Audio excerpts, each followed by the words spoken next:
vamos lá e bem-vindos a mais uma discussão de artigo do nosso Journal Club Glomero.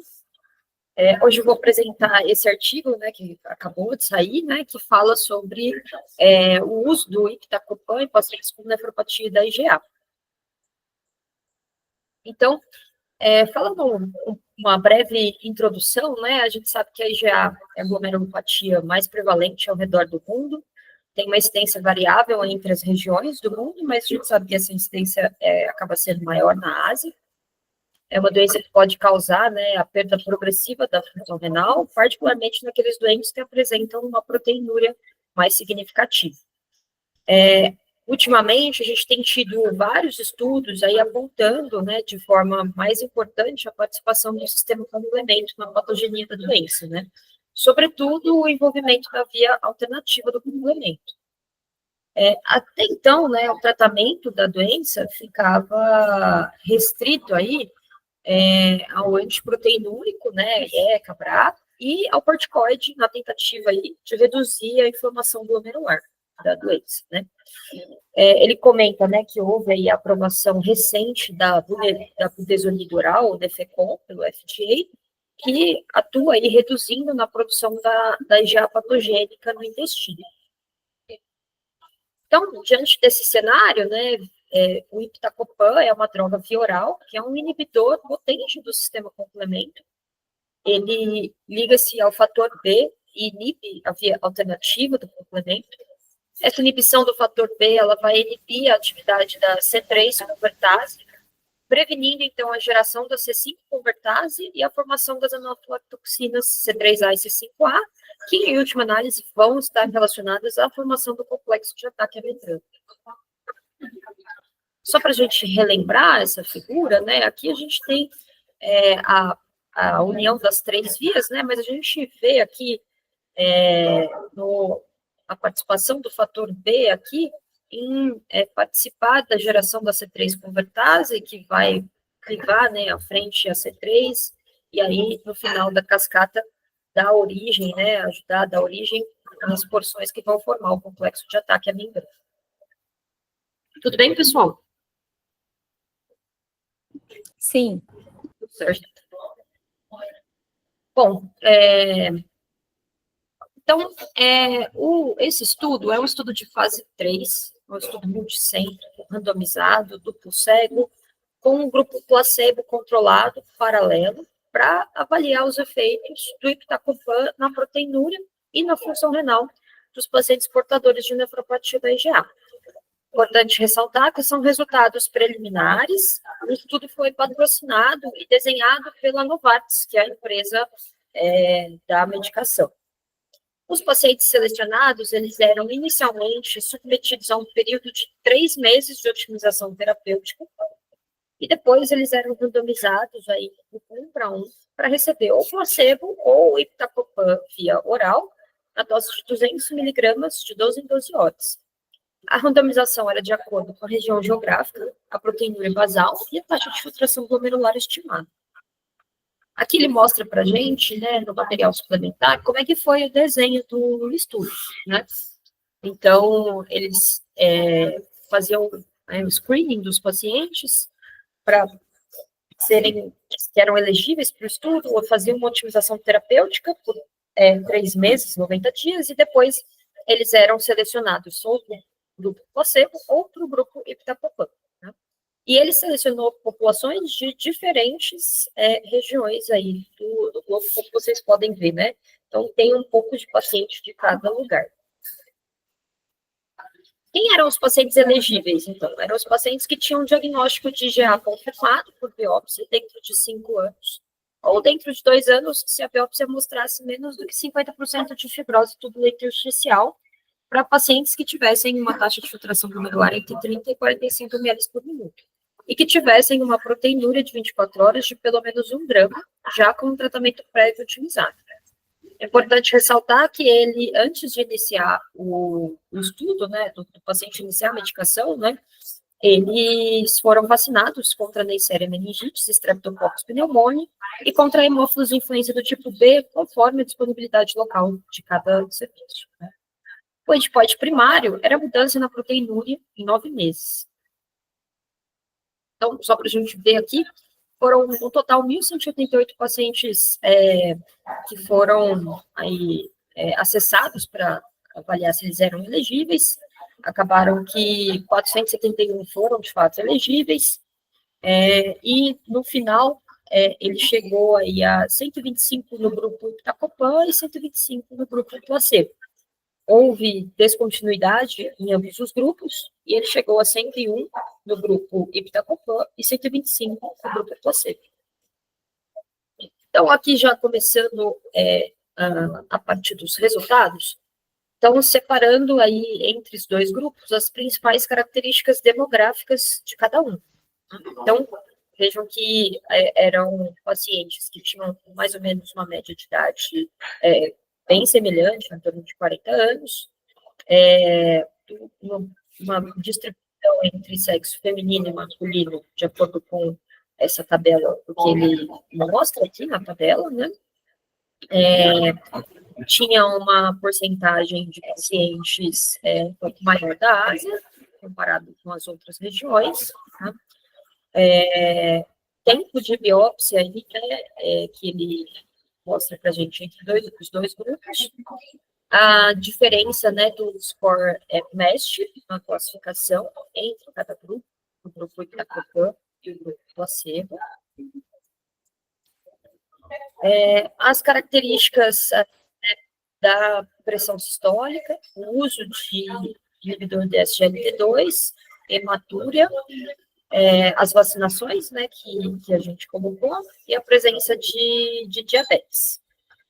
Ele coloca para a gente também as características em relação à proteinúria, né? Então, ambos os grupos eram bastante semelhantes, tanto em relação à proteinúria, né, como a gente pode ver, quanto em relação à taxa de filtração glomerular, né?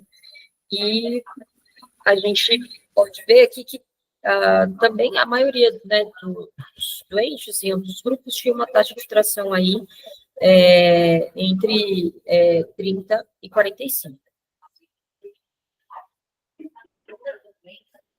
E aí, destacando, então, os principais resultados que ele observou aí no estudo, né? Então, aqui é a mudança da proteinúria numa análise de 24 horas, né? E aí, vejam que entre o grupo iptacopan e o grupo placebo, houve uma redução bem importante do grupo que recebeu o iptacopan, tá?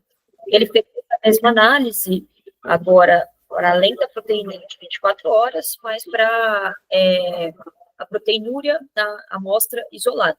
E também houve uma relação dessa proteinúria no grupo que fez uso do iptacopan.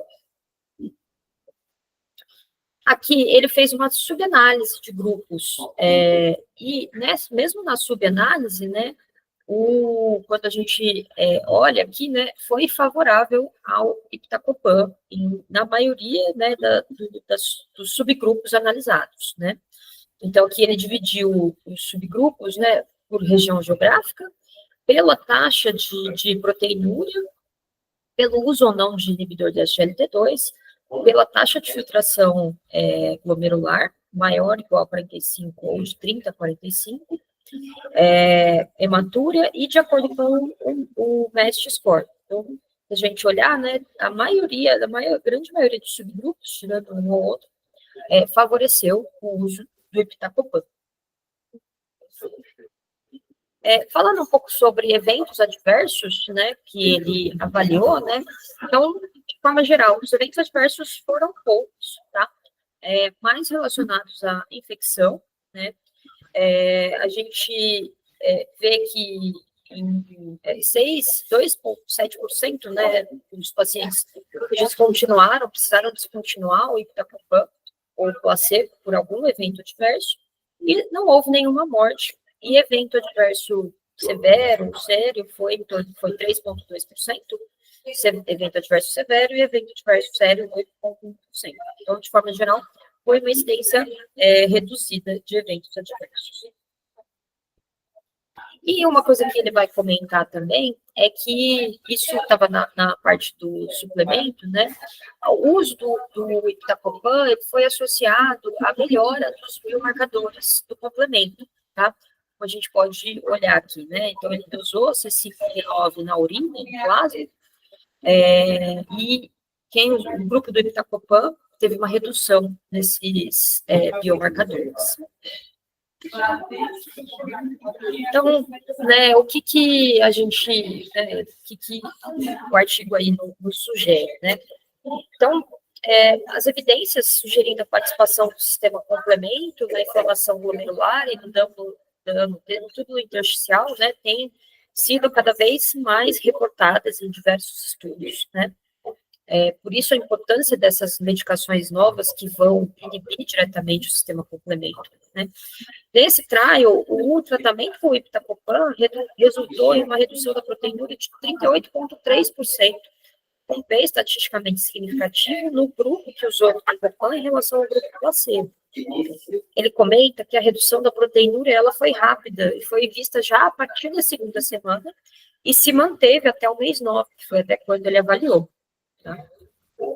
Análises exploratórias indicam que os efeitos sobre a proteinúria que foram observados se alinham com as evidências de que a inibição da via alternativa do complemento pelo iptacopan implicou também em redução das concentrações urinárias do complexo de ataque à membrana, aquele gráfico que eu mostrei para vocês no slide anterior. Ele comenta, né, que os resultados eles foram consistentes em todos os subgrupos, como mostrei para vocês naquelas análises que ele fez, nas análises de subgrupo, incluindo pacientes da Ásia e de outras regiões fora da Ásia. Então, dessa forma, o trial ele fornece uma evidência boa para ressaltar a importância da participação da via alternativa do complemento no dano renal na nefropatia por IgA. E ele fala, né, que isso vem na esteira do uso de outras terapias que estão sendo estudadas nesse momento, como, por exemplo, a espesaltano, que ele comenta brevemente. Ele fala também do papel do inibidor da SGLT2, no tratamento da nefropatia por IgA, né, que foi visto principalmente nas análises de subgrupos do EMPA-REG, né, e ele comenta que os pacientes que estavam em uso do inibidor da SGLT2 e estavam no grupo iptacopan obtiveram uma redução similar da proteinúria em relação àqueles que não estavam em uso de tais medicações, o que poderia indicar um efeito benéfico da combinação terapêutica de ambas as medicações. Era isso, pessoal. É um artigo que é curto, né? São análises preliminares, mas cujos resultados iniciais em relação principalmente à redução da proteína com o uso do iptacopan foram bastante otimistas, empolgantes. Obrigada, Karina. Excelente apresentação. Aí começamos com nossos pós-graduandos comentando alguma coisa. Aí fica aberto quem quiser fazer um comentário aí inicial. Eu queria perguntar se ele comentou como que foi feita a randomização. Se ele colocou nos métodos, como que ele fez a randomização? Ou se ele só colocou que era randomizado? Não, assim, ele não especifica exatamente como foi feita, né? Então, o que eu entendi, né? Ele fez um screening de pacientes que seriam elegíveis, daí ele colocou esses pacientes para fazer uma terapêutica otimizada por 3 meses, e aí esse doente era sorteado para um grupo, ou grupo placebo, ou grupo iptacopan. E aí ele recebia uma ou outra medicação, e depois eram feitas as análises em cima disso. Essa só porque teve uma hora que ele falou, no slide em que ele começou falando, ficou um pouquinho confuso, para mim ficou um pouquinho confuso de como tinha sido feita a randomização, mas deve ter sido só a confusão da minha parte mesmo, só para saber se ele tinha falado o método da randomização dele. Mari, foi assim, era 1 para 1, né? Iptacopan, placebo, e só tive que cuidar, porque se você fala só randomização, se você só desligar rapidinho o microfone,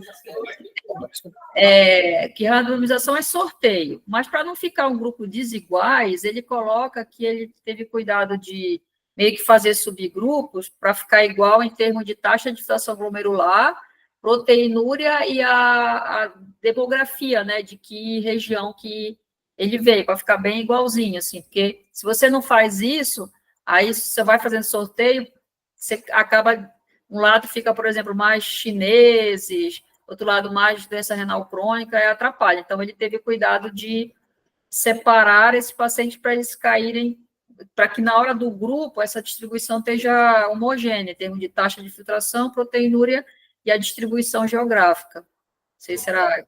Ele meio que pareou, né? Acho que entendi.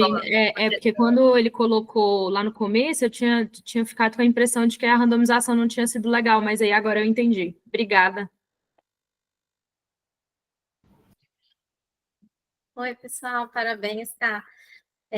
Eu queria comentar que era até uma dúvida da semana passada do artigo, né, que a gente perguntou sobre histologia e tal, e ele trouxe aí o MESH-C, que eu acho que vocês devem comentar aí depois também, e embora as recomendações atuais não colocam os critérios histológicos, né, da nefropatia por IgA como um guia para você indicar o tratamento específico, né, mas com esses novos tratamentos que estão surgindo aí, né, inibidor de endotelina, esses inibidores da via do complemento e tudo, essa necessidade da gente subtipar os pacientes, talvez seja uma ferramenta aí que a gente possa utilizar. E ele teve um cuidado aí, que foi na seleção do tempo de biópsia, né, ele colocou lá tempo de até 5 anos da biópsia, o que no outro do inibidor de endotelina foi em qualquer momento do diagnóstico. Esse ele teve o cuidado, já que ele ia usar esses critérios histológicos. Isso eu achei um ponto positivo. E só que, embora, né, ele tenha colocado aí a classificação, a gente não viu, né, muita diferença. Só ali no critério de expansão mesangial, que a gente viu que o M0, que é menos 50% de expansão mesangial, epsilaridade mesangial, não teve diferença. Né? Só com o M1 é que teve uma diferença estatística na redução da proteinúria. Então, é uma coisa a se pensar, não sabemos, alguns trabalhos que avaliaram a via do complemento com nefropatia por IgA, né, principalmente usando alguns marcadores, a Karina até mostrou aí o BB, que é um marcador sérico, né, ele está aumentado logo no início, nas fases iniciais, da nefropatia por IgA. E, então, não sabemos se teria um benefício já usar o inibidor da via do complemento na fase inicial, seria um outro fator a se pensar em subtipar os pacientes. E a outra coisa que eu ia comentar, nesse aí, a outra dúvida que eu tive do artigo passado, era sobre a proporção que reduziu a proteinúria. E nesse ele trouxe, né, doutora? Ele trouxe no material suplementar. Não sei se a Cá tem que pode mostrar para a gente, mas parece que no grupo do estudo, no grupo do iptacopan, reduziu 40%, 40% do grupo reduziu a proteinúria, e no grupo placebo, 20% só reduziu a proteinúria. Né, o que dá, assim, apesar de ser uma redução, só 40% do grupo reduziu, você tem uma chance de reduzir maior do que o grupo que não reduziu, né, apesar disso. Então, parece que a chance era 3 vezes mais de reduzir. Isso eu achei interessante que ele trouxe esses dados aí. Lê, quer comentar aí? Vou aproveitar para comentar aí a história da parte histológica, né? Essa é uma coisa que eu acho que a gente vai precisar trabalhar muito, porque agora a gente tem drogas com mecanismos de ações muito distintos, e eu acho que para a gente direcionar para o nosso paciente, o caminho de seleção vai ter que ser por marcador sistêmico e histológico, não tem muito jeito, né? É claro que quando a gente olha uma análise de subgrupo, e às vezes a gente até fica um pouco desapontado, porque quando você olha lá, a única coisa realmente que é o grupo que parece não se beneficiar é o M0, mas já é uma informação ali, né? Mas lembrar que também a presença, né, de hipercelularidade mesangial acaba sendo o achado histológico mais comum que aparece lá entre o grupo. Então, a gente vê diferença entre os grupos nesse N, talvez seja mais fácil do que nas outros marcadores de atividade, como, por exemplo, hipercelularidade endocapilar, né, que é outra coisa que não aparece ali muita distinção entre ter e não ter e utilizar a droga, e é um marcador, na minha visão, aí de atividade, como crescente, tudo, mas o número presente desse acaba sendo menor, então o poder de ver isso numa análise de subgrupo também é menor, né? Então, enquanto a gente não começar, posteriormente a esses trabalhos iniciais que mostram benefício, tentar desenhar quem são os subgrupos que a gente vai trabalhar mais com inflamação, que a gente vai trabalhar mais com progressão, e aí desenhar um trial que consiga ver poder estatístico na parte histológica, para a gente começar a usar melhor essa parte histológica, a gente não vai ter essas respostas, né? A gente só vai ter o achismo, que eu continuo achando, na verdade, mas eu acho que aí é uma coisa importante para a gente pensar, né? Então, são os dados aí que eu acho de histologia para chamar a atenção. E a outra coisa que eu achei legal é que ele faz vários marcadores do complemento, então isso é muito interessante, né, para a gente mostrar que o que a gente está fazendo muda o marcador de complemento e faz o caminho aí, mas tem um simples da gente usar, né, porque você vê que o C3 sérico mesmo dos pacientes que usaram muda. Então, dosar as outras coisas na clínica para a gente é difícil, mas o C3 a gente dosa de todo mundo. Então, isso eu achei bom que vocês veem que tem uma diferençazinha ali de aumento sérico mesmo do C3 na hora que usa o iptacopan, e talvez seja interessante começar a correlacionar esses dados com, será que quem aumenta mais tem mais redução de proteinúria, né? Então, eu acho que essas subanálises aí depois vão poder ajudar a gente a conseguir trazer mais informação para a parte clínica. Até do momento, né? Se precede a redução. A redução foi rápida também. E por final, gente, eu só acho que a pergunta que sempre continua é: e depois de 9 meses, quando eu suspendo a proteinúria, volta toda ou não, né? Esse é o grande problema que eu acho que a gente vai ter, ainda mais utilizando essas medicações super caras, né? Será que fazer um período de inibição já é suficiente para sustentar alguma boa resposta? Ou ele vai ter que usar continuamente, como a gente usa em outras patologias, né? Então, enfim, temos muita dúvida ainda, mas está legal de ver como as coisas estão avançando. Legal, Lê.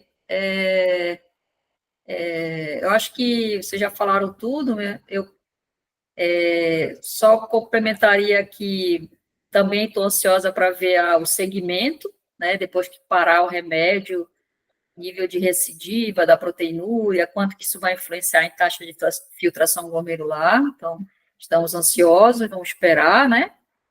E tem aquela história de que nós estamos inibindo a via alternativa, mas qual a importância também da lectina? Será que os pacientes que não responderam à lectina têm uma maior importância? A gente ainda não sabe, né? A gente sabe que as duas vias podem estar alteradas, a lectina e a alternativa, a gente não sabe se é ao mesmo tempo, ou se um grupo ativa a lectina e outra alternativa, isso ainda está em discussão. E também esse trabalho vai ser bom, de repente, para explorar um pouco mais isso, né? Por que o outro grupo não respondeu? Então, 40% responderam, será que 60% tem a ver com a outra via? Então, talvez eles façam mais para frente mais análise, né? São grupos bem pareados, inclusive para a histologia renal, a gente vê se de repente, a via alternativa nesse paciente não era tão importante, né? Acho que vão ser coisas muito legais, né, Lê? Com certeza, Cris. Falou. Mais alguém quer fazer algum comentário? Bom, então, semana que vem temos mais artigos. Vamos lá, tá bom? Abraço a todos, bom final de semana para vocês. Obrigada, tchau, gente. Parabéns. Tchau, tchau. Tchau, gente. Parabéns, Karina.